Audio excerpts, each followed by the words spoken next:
vol, vol, vol.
Bonsoir. Vous avez pu assister au tout début à une performance qui s'appelle Boulki. Boulki est une performance que j'ai réalisée la première fois dans la galerie P38 dans le 18e arrondissement de Paris. Et elle venait de cette idée-là. Ça fait 15 ans à peu près que je pratique le graffiti et je voulais montrer la beauté qui existe dans le tag et dans le graffiti. Il y a une manière bien spécifique dont j'aborde le tag, c'est de manière très dansée. Ce qui m'intéresse, c'est la gestuelle. Et comment rendre compte de cette gestuelle dans une pratique qui est illégale, celle du tag, et la montrer en institution. C'était la question principale. Et donc, fort de cette expérience de 15 ans de graffiti, j'ai voulu montrer réellement cette beauté, cette gestuelle, ces mouvements qui existent dans le graffiti et dans le tag. Il faut savoir que moi, je considère le tag et le graffiti de manière illégale, c'est-à-dire dans un contexte bien particulier qui est celui de la rue, et euh, il y a des intempéries, il y a des interactions avec les gens, on est susceptible d'être arrêté par la police, et tout ça crée un contexte bien particulier qui vous met dans un état spécifique, qui peut être du stress, on peut se retrouver avec la boule au ventre, on peut très bien être détendu parce qu'aucun passant est là à côté de vous, ou bien sinon, on peut être aussi dans un état peut-être aussi d'apothéose, où on peut se laisser aller et faire des traits dans tous les sens. Ce qui m'intéresse, moi, c'est d'enchaîner les lettres les unes avec les autres. C'est-à-dire que j'ai un blaze, un nom que je me suis créé, Mosa, M-O-S-A, et l'intérêt du tag pour moi, c'est d'enchaîner ces lettres-là. Le M va être arrondi, s'enchaîner avec un O qui va être un peu plus grand, un S qui va être minuscule et un A qui va ressembler à un cœur et qui va partir. Et donc, dans l'idée, comment montrer cette gestuelle, ce mouvement-là, qui est in situ. Donc, j'ai commencé par analyser mes mouvements, savoir comment je me plaçais par rapport au mur, comment je me, comment je me plaçais par rapport au mur et aussi à la manière dont j'interagissais avec les passants qui étaient autour de moi. Et donc du coup, vous pouvez voir ici la première vidéo que j'ai réalisée qui s'appelle Slow Momo, une vidéo en slow motion où j'ai pu analyser tous mes mouvements au ralenti. Il faut savoir aussi que c'était la première fois que j'ai utilisé aussi un costume. Et le costume, vu qu'on se crée une nouvelle identité, c'était tout simplement de pouvoir aussi jouer sur ce nouveau rôle qu'on se donnait dans la rue. Par rapport à la gestuelle et au mouvement qui est pour moi primordial dans la pratique du tag, j'ai voulu essayer de pouvoir l'exprimer de manière très simple et de manière très compréhensible. Il faut savoir que je suis tagueur, graffeur, mais aussi artiste plasticien et j'ai toujours eu ce dialogue, ce parallèle entre ma pratique en atelier et celle dans la rue. Et donc comment montrer cette gestuelle? J'en ai créé un système qui s'appelle Boulki, un système qui reprendrait chaque point du corps ayant un mouvement bien particulier et que je pourrais transmettre à un danseur.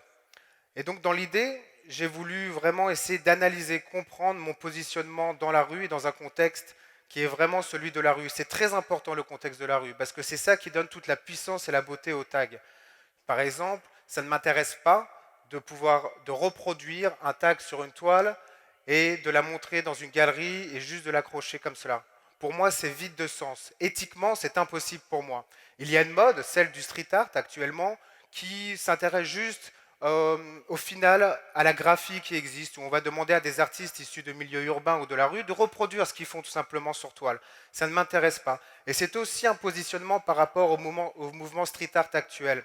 Pour moi, le street art, c'est une énorme corbeille dans laquelle on va mettre des gens qui font des pochoirs, des gens qui font de la peinture, des gens qui font du graffiti, du tag. Et au final, on ne sait même plus à quoi ça correspond. Il faut savoir qu'il y a une histoire du graffiti. Si on la prend, c'est vers la fin des années 70, début 80, avec les premiers artistes graffiti qui s'exprimaient sur des trains. Et donc du coup, fort d'une expérience, enfin voilà, l'histoire du graffiti, elle est quand même de 50 ans. Donc au bout d'un moment, il s'agit aussi de ramener quelque chose de nouveau et un nouveau positionnement. Moi, ça a été celui du corps, de la gestuelle et du mouvement. Et donc, vous pouvez voir ici les partitions que j'ai créées suite au système que j'ai créé. Et là, c'est ici une partition que j'ai faite à la galerie Glaxboss à Paris. Et donc du coup, au tout début, j'ai créé ces partitions que je donnais aux danseurs et au final, j'ai dû m'adapter et ce qui m'intéresse dans le graffiti, c'est vraiment la liberté, c'est l'improvisation. Et donc du coup, de travailler avec des danseurs, j'ai voulu aussi laisser libre cours à l'improvisation avec les gens avec qui je travaillais. C'est très important pour moi et c'est ce qui redynamise aussi mon art. C'est ici une partition qui est en duo. Vous pouvez voir cette fois la superposition de deux partitions, de deux lignes. Et c'est une partition que j'ai réalisée pour le premier acte au Palais de Tokyo en juin dernier. Il faut savoir aussi que ces partitions ont une valeur esthétique, certes, mais elles ont aussi une valeur d'archive. C'est-à-dire une performance, elle est à un moment donné, comme vous venez de vivre l'expérience quelques minutes auparavant, et ce qui m'intéresse, c'est de lui donner aussi une valeur pérenne, donc d'archives.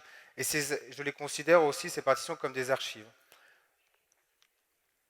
Ici, vous voyez une partition que j'ai appelée Boulki 2.0. J'essaye de faire avancer ce système-là et d'essayer d'emmener ce système chorégraphique vers de nouveaux horizons. Vous pouvez voir ici, par exemple, les dernières études que je suis en train de faire, en sachant que les points rouges représentent des temps de pause et les liaisons qui existent entre les différentes partitions qui se succèdent ramèneraient comme des sortes de raccourcis. Donc laisser libre cours aussi aux danseurs de prendre un point rouge, par exemple, et de descendre sur une autre partition et de pouvoir enchaîner les mouvements et qu'ils se sentent libres de l'interpréter.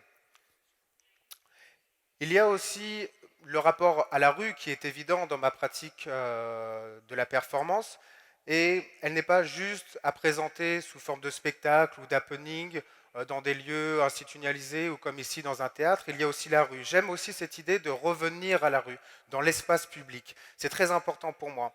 Dans la pratique du tag, elle peut s'assimiler à une sorte de petit terrorisme dans le sens où on se donne le droit de pouvoir taguer là où on veut, quand on veut. J'aime aussi cette idée-là de pouvoir faire des performances à n'importe quel moment et dans n'importe quel lieu. Et du coup, ici, c'était à la galerie Le Module dans le 18e arrondissement de Paris où j'ai organisé cette performance dans un contexte urbain. Il y a quelque chose aussi de très important dans la question de la performance. Quand on se pose la question de la performance, on se pose aussi la question du costume.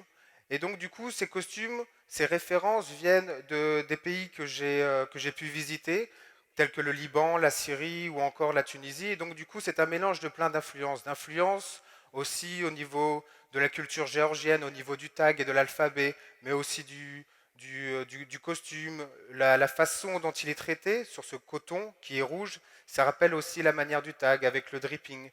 Les lunettes sont des lunettes des années 60, peut-être aussi d'influence hippie, et donc on joue sur plein de références qui viennent au final créer une chorégraphie et une performance bien singulière. Ce qui m'intéresse, c'est aussi la création d'un personnage.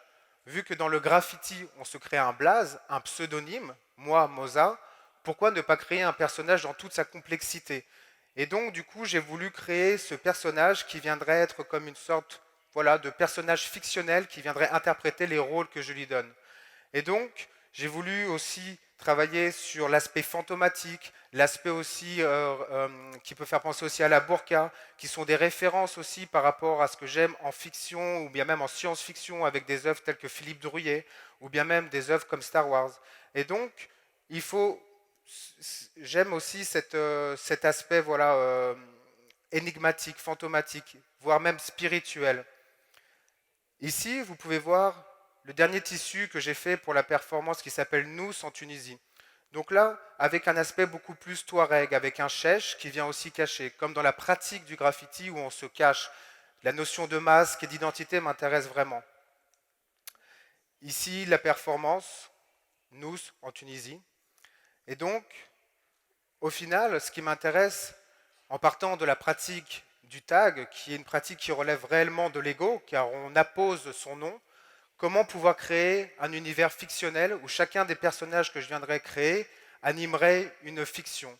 Et donc ce qui m'intéresse au final, c'est de créer une cosmogonie. Voilà, je vous remercie.